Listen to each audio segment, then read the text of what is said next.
The views expressed on the following broadcasts do not necessarily reflect those of KHLT, Take 12 Radio, or our affiliates. The opinions on this show should not be considered as medical, psychological, or professional advice and are those of the host, co-host, and guest. Take 12 Radio and KHLT Recovery Broadcasting are not affiliated with any particular 12-step fellowship. One day at a time with its failures and fears,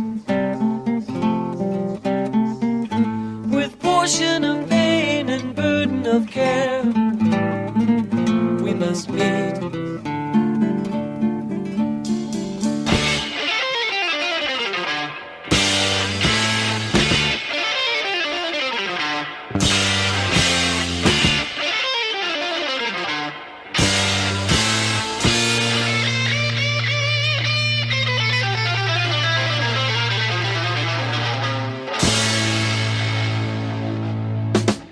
Welcome to Walking Through the Language of the Heart, a journey into the Grapevine writings of Alcoholics Anonymous co-founder Bill W.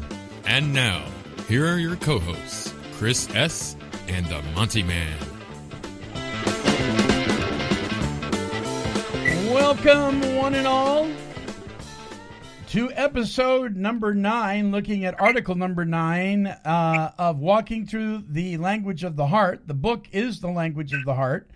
Bill W.'s Grapevine writings from 1944 to 1970. And co-hosting this show with me is our good friend, Chris S. Hello, Chris. Hey, Monty. How are you doing this week? It's been a wonderful and exciting week. Too blessed to be stressed, and just enjoying sobriety, brother. Nothing like it. Yeah, I get that. It's been a really, really nice week out here in North Jersey. I've enjoyed every bit of it. Yeah, so your weather's been good. Everything's been no floods, no tornadoes. No, it's been a little bit of a drought, but it's all okay. Yeah, well, great, good deal. Well, listeners, as I said, we are on article number 9, and I'm just going to let Chris introduce this and tell you kind of, if this is the first time you've ever joined us, kind of what we're doing. Go ahead, Chris. All right, Monty. So we've been going over this book. This book is the collection of Bill Wilson's writings for the Grapevine. So he published in the Grapevine quite a bit, and they put a book together, Language of the Heart, which collects them all. And so Monty, what we're doing is we're going through one of his articles a week.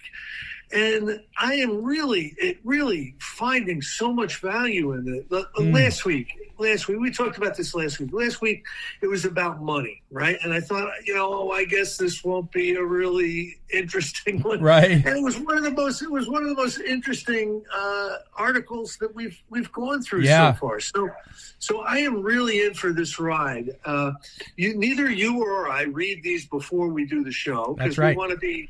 We want to be fresh, have a fresh experience with the material, but we're having a good time doing this, and I'm really glad to be doing it with you. And it is exciting. I can't think of a better person to do it with either as yourself. And moving through this, it's opening me up to ways of looking at this incredible fellowship and the history and everything that goes into it. It's just a whole lot of fun and informative at the same time. Boy, you just can't compare that when you got those two things going on. So the article this week is entitled what? The Individual in Relation to AA as a Group. Oh, boy. So, who knows what this? Who knows what this is going to be? So let's jump right in. And figure out what he's going to tell us. All right, this was published in July of 1946. So what he's doing, he's publishing every single month, and he's giving us the earliest writings that pertain to what we would know today as the 12 traditions. So this is like. This is like the foundational thoughts and writings that later transitioned into way, the best practices that we've learned for groups to operate. So let's see what he has to say here. So he says, it may be that Alcoholics Anonymous is a new form of human society. The first of our 12 points of AA tradition states, each member of Alcoholics Anonymous is but a small part of a great whole. AA must continue to live, or most of us will surely die. Hence, our common welfare comes first, but individual welfare follows close afterward.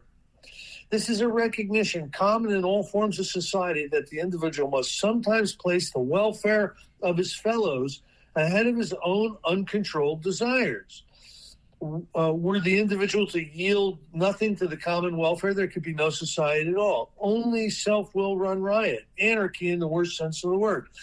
So where Bill picked up on this in his early experience, I think it's very powerful. When you study the book Alcoholics Anonymous, you see many, many reference points in there where you must place the welfare of others ahead of your own.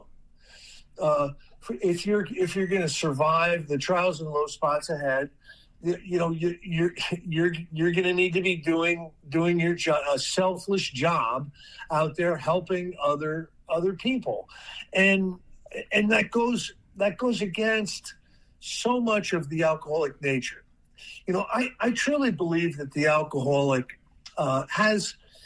has an operational methodology that's based on selfishness, self-centered, and self-consciousness, and it goes at odds with the alcoholic personality to do things for fun and for free, to get involved in a lot of service stuff. So it's something that we're encouraged to do. But this is 1946, and he's basically saying that if we allow self-will to run riot, it's just going to be anarchy, and we must sometimes place the welfare of our fellows ahead of our own. And those are good. That's a good spiritual principle. Now let me make this statement here. You and I have both heard many times people say, "Well, this is a selfish program. I'm here for me." How many times have you heard that? Yeah, that's I'm not a big fan of one-liners. Right. And slogans. I'm just not. Yeah. And it's not because the original foundational meaning of that slogan or that one-liner isn't a good thing. Sometimes it is. The problem is the alcoholic receiver. Not the transmitter, the receiver. And when someone hears it's a selfish program, that can translate very well into, I'm just going to be selfish because that's part of the program, when that's not at all what the program is. The program is about eliminating self-will, not about making it healthy. So if we've been around a while, perhaps sometimes it would be a good idea to be a little more vigilant on what comes out of our mouth, you think? Oh, restraint of tongue and pen was one of Dr. Bob's surefire things. And you learn, listen, a lot of times we don't learn by virtue, Monty. We learn by hard knocks. That's right.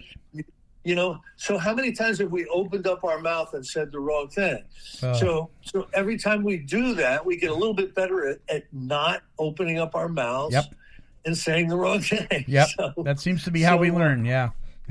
That's how I learned. Yeah, me too. You couldn't have given it to me in a course. All right. It says here, yet point 3 in our AA tradition looks like a wide open invitation to anarchy. Seemingly, it contradicts point 1. It reads, our membership ought to include all who suffer from alcoholism. Hence, we may refuse none who wish to recover. Nor ought AA membership ever depend on money or conformity. Any 2 or 3 alcoholics gathered together for sobriety may call themselves an AA group.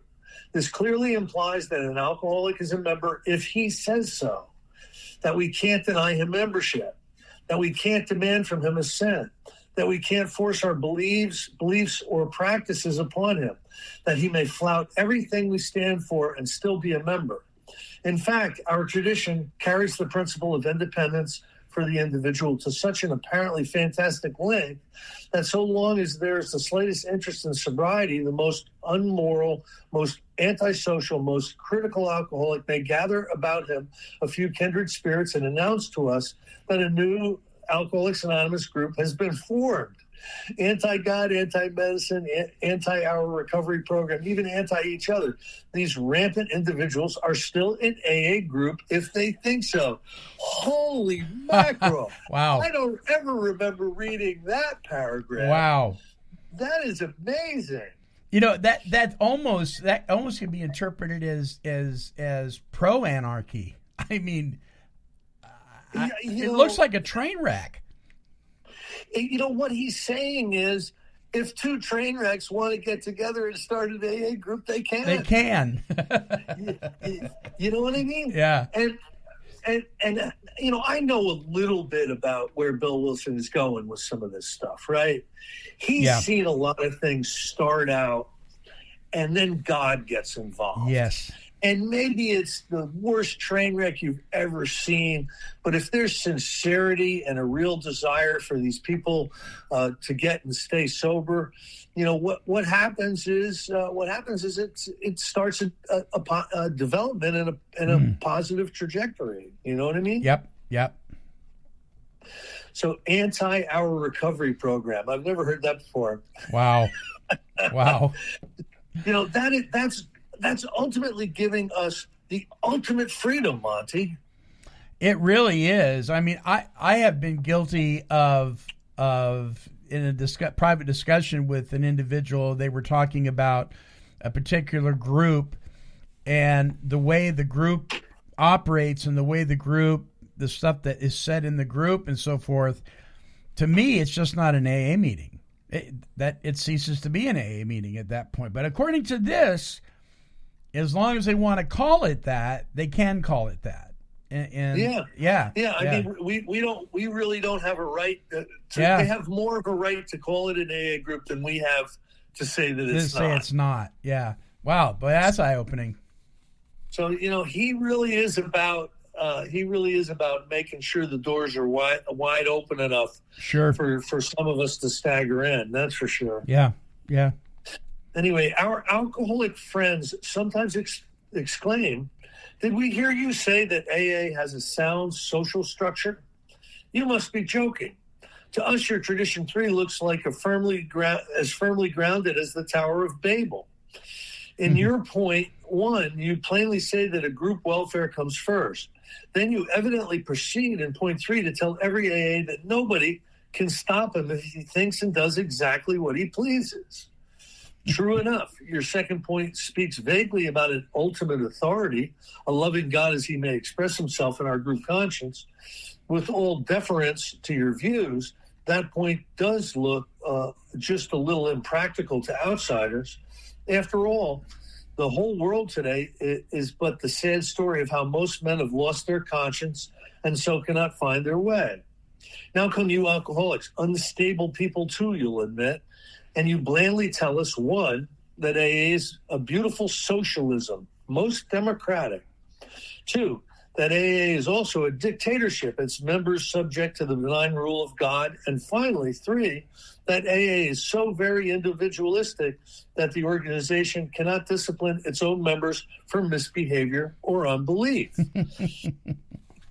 That's right. Some of this stuff ended up in the warranties in Concept 12, especially the part about Alcoholics Anonymous can take no punitive action against anyone. Uh-huh. You know, that's in one of the warranties in Concept 12. But you know what he's saying is in this is that some of these things look like they're going to go at odds with each other. They're contradictory. They're confusing, and they seem to be undermining each other. Mm-hmm. These first 3 points of tradition. But you and I know, Monty, we've experienced these things as a very compassionate and welcoming set of ideals. Yeah. As they're expressed in the 12-step rooms today. Don't you agree? I absolutely do. I just watched a YouTube video on why I'm not going to say the specific group of people. I'm just not going to do that. But it says why, and then there's a specific group of people, should avoid 12-step fellowships. Now, I've seen these things before, and I've read articles. I mean, they're all over the place, right? But every time I listen to some of this stuff, it is obvious to me that these are folks, and we've touched on it before, that some of them have maybe attended a few meetings, didn't like what they heard in the beginning, and then they went out on these tangents on why it doesn't work. Or they claim to have studied the fellowship and some of the literature, but they've never really experienced it. Because if I read what we just read, and I'm an outsider, let's say, for lack of a better term, I'm reading that and I'm thinking, well, of course that's a train wreck. But if I've experienced it, if I've been in it when I've seen the beautiful flower bloom from this, I no longer can say it's a train wreck. It's God's in it, and He's in it to stay. Exactly. God is in it. God expresses himself through our group conscience. And I think also it's the lifeboat thing. We're not going to get in a fist fight in the lifeboat. Right. So this just works. And he's saying over and over again, it's going to look like it doesn't work. Yeah. But it does. So continue our friends. Within the Society of Alcoholics Anonymous, it appears to us that you have a democracy, a dictatorship, and an anarchy, all functioning at once. Do these sleep quietly in the same bed? These same concepts whose conflict is tearing apart our world of today? Yet we know that AA works. So you people must have somehow become reconciled to these great forces. Tell us, if you can, what holds AA together? Why doesn't AA tear apart too? If each AA has personal liberty, which can amount to license, why doesn't your AA society blow up? It ought to, yet it doesn't. Our friends of the world outside, so puzzled over this paradox, are apt to miss a most significant statement as they read our point one. It is this: AA must continue to live, or most of us will surely die. So that's what I was talking about the lifeboat, Mike. Yeah. You know what I mean? Right. Like I'm sorry, sometimes we just can't pick up our toys and go home. This thing is what's tethering us to sanity and life. Amen. Yeah. So that stark assertion carries a world of meaning for every member of Alcoholics Anonymous. While it is perfectly true that no AA group can possibly coerce an alcoholic to contribute money to conform to the 12 steps of our recovery program or the 12 points of AA tradition, each member is nevertheless most powerfully compelled in the long run to do these very things. Why are they compelled in the long run to do these very things, Monty? Because these are our best practices. Yeah. These are the things that prior experience to us have shown that they're the best possible path, the best possible process for us to engage in for our survival. So I guess I'll pay attention to it. Sure. It says the truth is that in the life of each AA member, there still lurks a tyrant. His name is alcohol. He is cunning, ruthless, and his weapons are misery, insanity, and death. No matter how long we may be sober, he always stands at each man's elbow, ever watchful of an opportunity to resume his destruction. Like an agent of the Gestapo, he ever threatens each AA citizen with torture or extinction. Unless, of course, the AA citizen is willing to live unselfishly, often placing the welfare of AA as a whole ahead of his own personal plans and ambitions. Apparently, no human being can force alcoholics to live happily and usefully together, but Mr. John Barleycorn can. And he often does. So for any of the young people there, John Barleycorn is a euphemism for alcohol. Yeah. But Monty, what a paragraph. Yeah.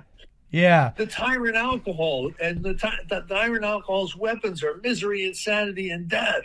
I mean, what a paragraph. You know, it's kind of like what people say today. You know, if what somebody said chased you out of the room, the booze will bring you back in. I mean, it does. Yeah. There's no doubt. A story will illustrate. So he's going to tell us a story here, I guess. Some time ago, we made a long list of our seeming failures in the first years of AA. Every alcoholic on the list had been given a good exposure. Most of them had attended AA meetings for several months. After slipping and sliding around, they had all disappeared. Some said they were not alcoholic. Others couldn't stand for our belief in God. Many had developed intense resentments toward their fellows. Anarchists at heart, they could not conform to our society.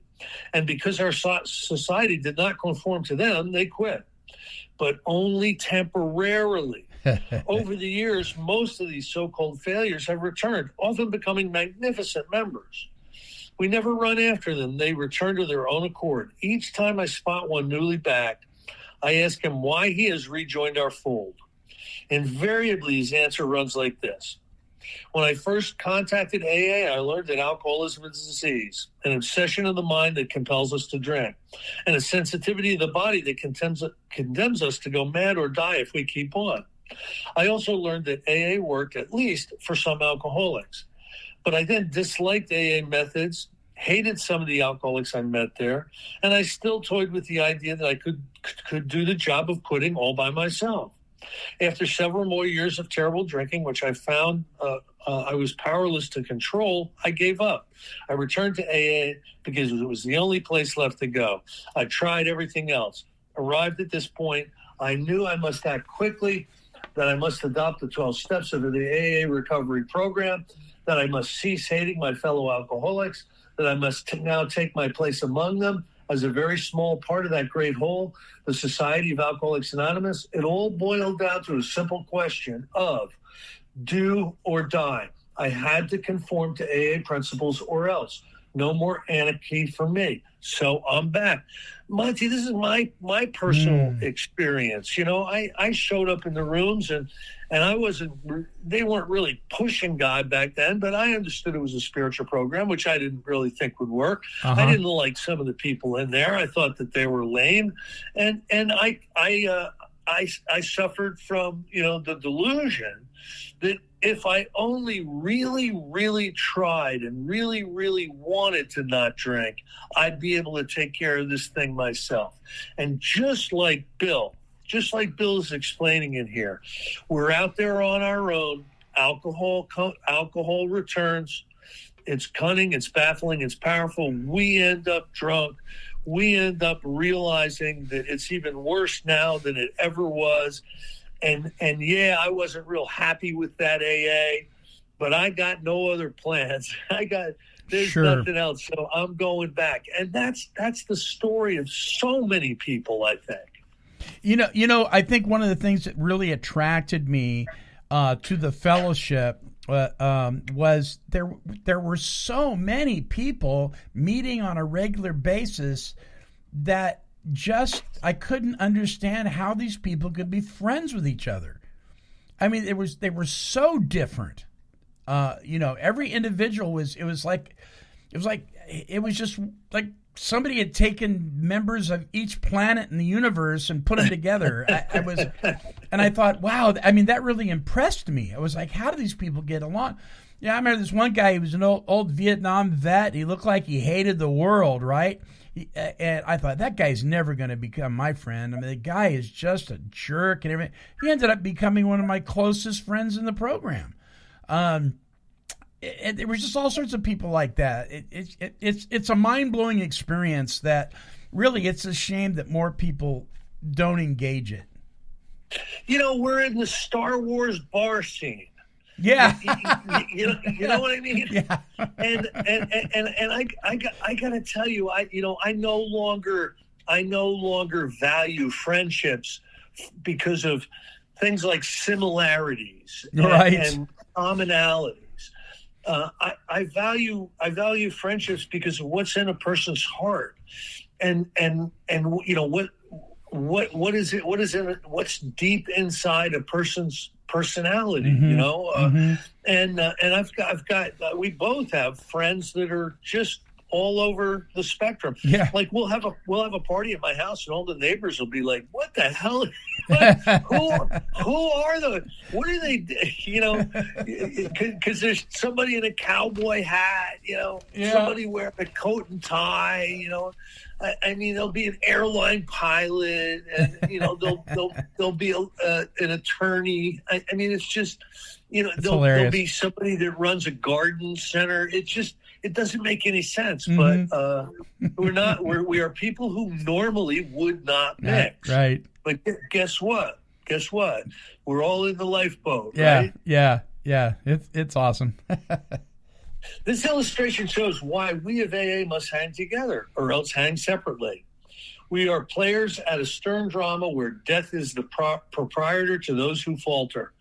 Could anyone imagine a more powerful restraint upon us than this? Wow. Death is the prompter to those who would falter. So that really is true. There's a great line in the 12 and 12 Monty, and I quote it a lot. It's, our drunkenness and disillusion are not penalties inflicted on us by people in authority. They result from our personal disobedience to spiritual principles. Ooh, wow. So this goes all through Bill's writings. If we falter, if we refuse to start to be of service, if we refuse to put the group or other people's welfare ahead of our own, or at least attempt to do that, alcohol cuts us down. And the solution to alcoholism is a spiritual solution. That's right. And he's talking about basic spirituality 101 sometimes when he's talking about recovery principles. Yeah. Yet the history of uncontrolled drinking shows that fear alone has chastened but few alcoholics. Much more than fear is needed to bind us anarchists together. Several years ago, speaking at Baltimore, I ran on at a great rate about the terrible sufferings we alcoholics had endured. My talk must have had a strong flavor of self-pity and exhibitionism. I kept referring to our drinking experience as a great calamity, a terrible misfortune. After the meeting, I was approached by a Catholic clergyman who genially remarked, I heard you say that you thought your drinking a great misfortune, but it seems to me that in your case, it was your great good fortune. Was not this terrible experience the very thing which humbled you so completely that you were able to find God? Did not suffering open your eyes and your heart? All the opportunity you have today, all this wonderful experience you call AA, once had its beginnings in deep personal suffering. In your case, that was actually no misfortune. It was your great good fortune. You AAs are privileged people. And that's an amazing way to look at it. And I look at it that way. Absolutely. Monty. Absolutely. The whole, the whole thing about we don't regret the past nor wish to shut the door on it. I've had people tell me, how can you not regret some of that stuff that was going on? And I tell them why. Because if I'm going to be a maximum service to God and the people he puts in my life, I need that stuff. I need to be able to reflect on that stuff and be grateful for it. I am eternally grateful for what many people would think was horrific. Yeah, it molded us into the type of people who were humbled enough, like he said, to be able to find God. Who's going to find God when they're playing God and they don't need God? Yeah, nobody. Nobody. I heard somebody in a meeting one time. Somebody said, the pick six is the Powerball lottery is almost up to $300 million. Have you got your ticket? And he goes, and the guy goes, The guy goes, if I won that lottery, I wouldn't need God. I don't play that lottery. I don't, if I had 300 million, I wouldn't need spirituality. So I kind of get that. Yeah, sure. So that simple yet profound remark affected me deeply. It is a landmark in my life. It set me thinking as never before about my relationship to my fellow AAs. It caused me to question my own motives. Why had I come to Baltimore anyway? Had I come only to enjoy the applause and approval of my fellows? Was I there as a teacher or a preacher? Did I fancy myself a great moral crusader? On reflection, I shamefacedly admitted to myself that I had all these motives, that I had been taking a vicarious and rather self-centered enjoyment out of my visit. But was that all? Had I no better motive than my natural craving for prestige and applause? Had I come to Baltimore in response to no better or deeper need than that? Then followed a flash of realization. Underneath my shallow and childish vainglory, I saw someone, capitalized, much greater than I at work. Someone, capitalized, who sought to transform me, who would, if I permitted, sweep away my less worthy desires and replace them with truer aspirations. In these I might, were I humble enough, find peace. So God, my experience, Monty, my experience so follows along with Bill. I am such a Bill Wilson type of alcoholic. I do a lot of speaking, right? Yeah, you bet. This is the fifth night in a row that I've had a speaking commitment. I do a lot of speaking, and it is easy to become very appreciative of the applause and the people who thank you for and get something out of your talk. Right. It's easy for the ego to attach to that kind of stuff, and I'm not immune to that. Right. But I truly do believe underneath all of it, God has given me a purpose, and that purpose is to carry the message and to help other alcoholics achieve sobriety. And I have a certain niche, that I've fallen into. And here's another revelation for you. It's not my message. Yeah. Oh, Chris, thank you so much. What a great message. It's not mine. Yeah. You know what I mean? I appreciate you saying that. I have so as I mentioned before, I do a 12-step workshop and on Wednesday nights, and on my way to it, every time I have the same prayer. God, let me get out of your way. And if I gain anything from it, that's great. I love doing that. I love the affirmation. It's one of the 5 love languages, right? I love the affirmation. It boosts my ego. It makes you feel good. It makes you feel warm and fuzzy. It's some of the evidences that maybe what you're doing is effective and all that kind of stuff. And I think that's great when that's a result of doing it. But if that's your motive for doing it, it could backfire on you. And so that's why I have to pray, God, get me out of the way. Let what you're trying to show shine through. And if I receive anything from it, that's great. But I get it, because I too, it's not my incredible humility that enjoys the applause or the handshakes. It's my ego. I just to be honest. So I can see, it's important that we recognize that, so we don't fall into that kind of thing, and that's why we're doing it. Because the world is filled with people. That's why they're doing it. What I've seen, my experience paying attention is the people that want to be speakers and work very, very hard to become a speaker and try to get opportunities and try to hitch rides with people who are good speakers. That usually ends in disaster. Good point. However, if if it comes about by invitation, yeah, so if it comes about by a process of invitation, you just start getting invited to do it, and you start getting invited to do it more and more and more. Mm-hmm. That's usually the healthy route. Yeah. Good point. Very good point. Does that make sense? Yes, absolutely it does. At that moment, I saw ever so clearly why I really should have come to Baltimore. I should have journeyed there with the happy conviction that I needed the Baltimoreans even more than they needed me, that I needed to share with them both their burdens and their joys, that I needed to feel at one with them, merging myself into their society, that even if they did insist on thinking me their teacher, I should actually feel myself their pupil. I saw that I had been living too much alone, too much aloof from my fellows, and too deaf to that voice within. Instead of coming to Baltimore as a simple agent bearing the message of experience, I had come as a founder of Alcoholics Anonymous. And like a salesman at a convention, I had been wearing my identification badge so that all might see it. How much better it would have been had I felt gratitude rather than self-satisfaction.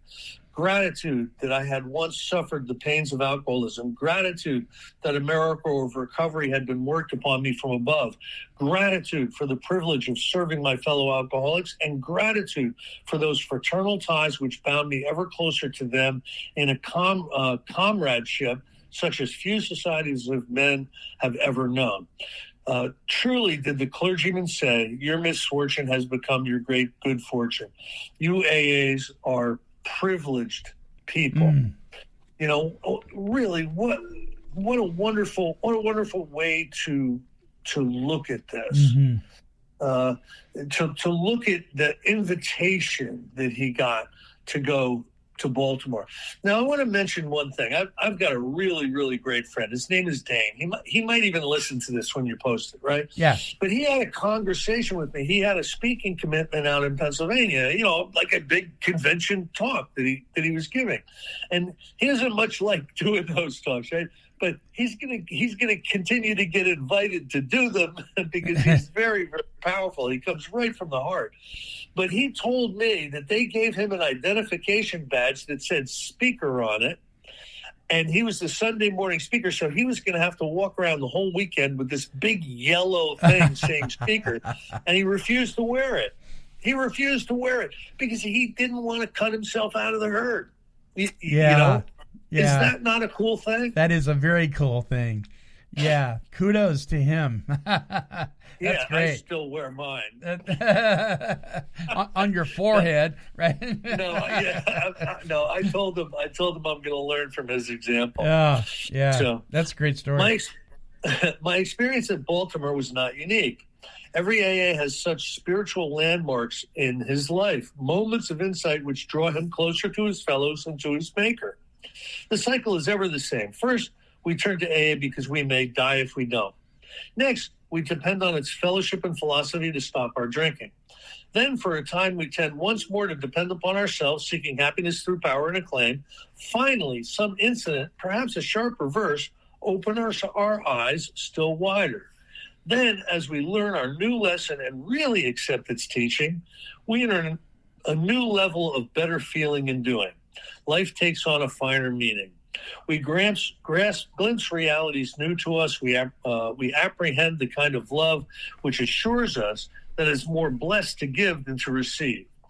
These are some of the reasons why we think that Alcoholics Anonymous may be a new form of society. He's talking about the evolution that we have in Alcoholics Anonymous. He's talking about how we mature. How we mature as we apply these spiritual principles. So he's saying there's going to be a sharp reverse somewhere, and our eyes are going to open still wider, and we will more and more start to see God in this whole process. Yeah. Wasn't that your experience, Monty? Yeah, it continues to be. I feel sometimes like I'm still an infant. You know what I mean? sometimes the lessons I learn in the rooms as well as outside the rooms, and in working with other alcoholics, whether it's doing service work together or sponsoring somebody, it's like I'm constantly discovering stuff that I thought I knew that I had no idea, and it doesn't bother me anymore. Before it was like, oh gosh, I thought I knew more than I did. Gee whiz, I'm not that smart. I'm kind of a dingling. No, now it excites me because I realize that when I apply and implement these new things that I learn each time, that it enables me to be able to pass that on to somebody else. And, it's a beautiful thing to watch somebody else grow, in some of the footsteps that you left behind, not because of your ego, but because that's what God does. And so I still feel like it. I get it now when some old timers say I'm just a newcomer. I get it. Yeah. We want to remain teachable. Yeah. Here's an experience that I know that you have as well that I'm going to share. Okay. Yeah. There's a lot of my talks that are out there online. Sometimes I know how they get there, and sometimes I don't. Yeah, sure. But someone will come. Someone will meet me in where I'm visiting or something, and they'll say, I want to talk to you. You said something in a talk that I want to talk to you about. And I'll go, well, what talk was that? And they'll mention a talk, and I'll think back, and I'll go, oh my goodness, that was 18 years ago. I'm not the same person I was last year. Right. And I don't. First of all, I don't remember any of that. Mm-hmm. But second of all, the spiritual life is one of evolution. It's one of positive forward momentum. And I hope I'm not thinking the way I did 18 years ago.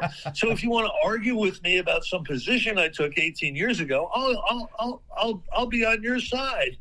Right. Oh man, I cannot agree more. I've just for fun, I've gone every once in a while. I'll grab an archive and post it on. Maybe it's a month that has 5 Mondays in it, right? And I'll post a best of or something, and I'll listen to. I'll take a segment out of it, and I'll listen to it, and I'll think, nope, we're not playing that. yeah. There's like kind of sometimes it's very uncomfortable. Yeah, very very uncomfortable.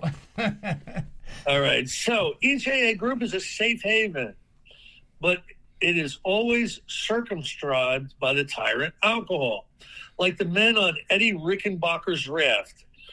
We who live in the haven of AA cling together with an intensity of purpose which the outside world seldom condemns. Eddie Rickenbacker spent a good amount of time at sea after being shot down or something. So that's what he's talking about. That would have been in the news, in 1946. Right. Anyway, the anarchy of the individual melts away.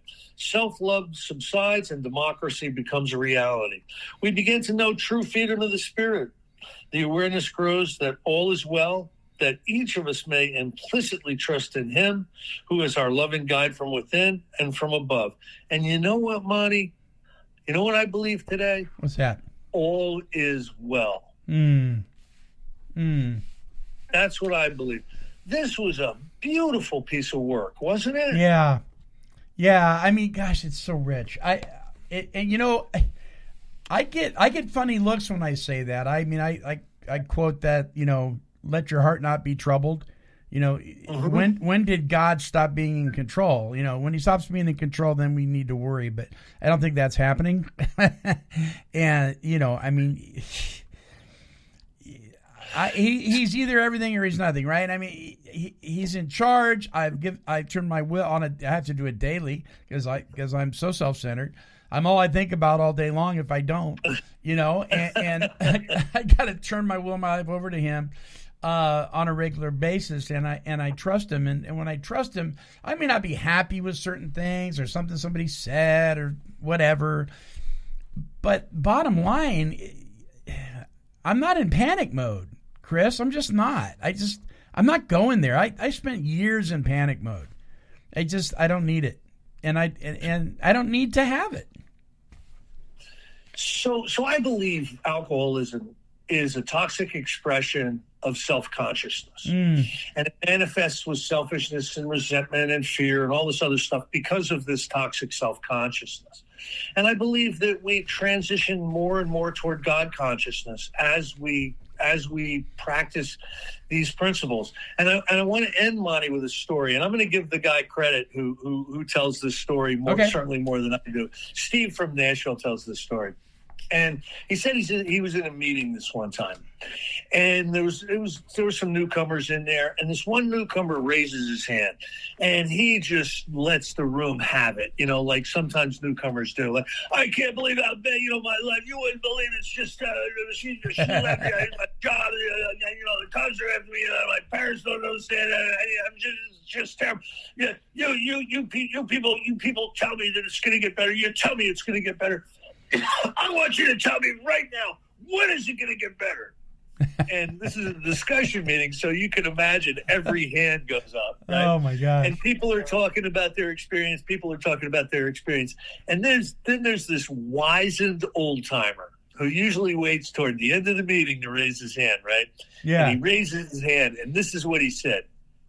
He goes, kid, it's going to get better when it's okay the way it is. Oh, wow. There's a lot of wisdom in that one little sentence. Wow. Is that great? That's great. Yeah, that would shut me down right there. It's going to get better when it's okay the way it is. Wow. Nice way to close out this show. All right. Folks, if you want to comment on anything that we've discussed on this episode or the other episodes, please email us at Take12Radio. That's TAKE, the number 12, radio at Comcast.net. You can also comment on any of the podcasting platforms, wherever you get your podcast. All the direct links to all of those are at Take12Radio.com. Remember, we do have a dedicated web page for this workshop. Just go to Take12Radio.com, click on the Recovery Workshops banner, and there you will find Walking Through the Language of the Heart, as well as other workshops that we've done with Chris S. and some other folks within the 12-step recovery community as well. Thank you, my brother, once again. No, this was a good one, Monty. Yeah. This is just great stuff. Next week, who is a member of Alcoholics Anonymous? From 1946. Okay. Let's get into the controversy, right? Yeehaw. Let's get controversial. Yeah. All right. Until our next broadcast, my friends, a special thank you to Chris S. and all of you who are tuning in. We are wishing God's perfect serenity for you.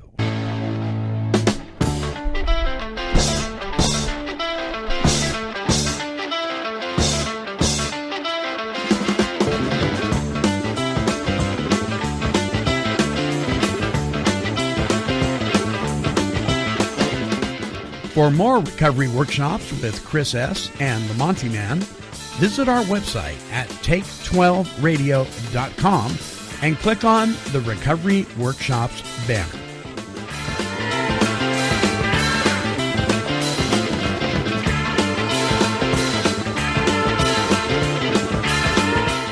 This has been a broadcast of Take 12 Recovery Radio and KHLT Recovery Broadcasting.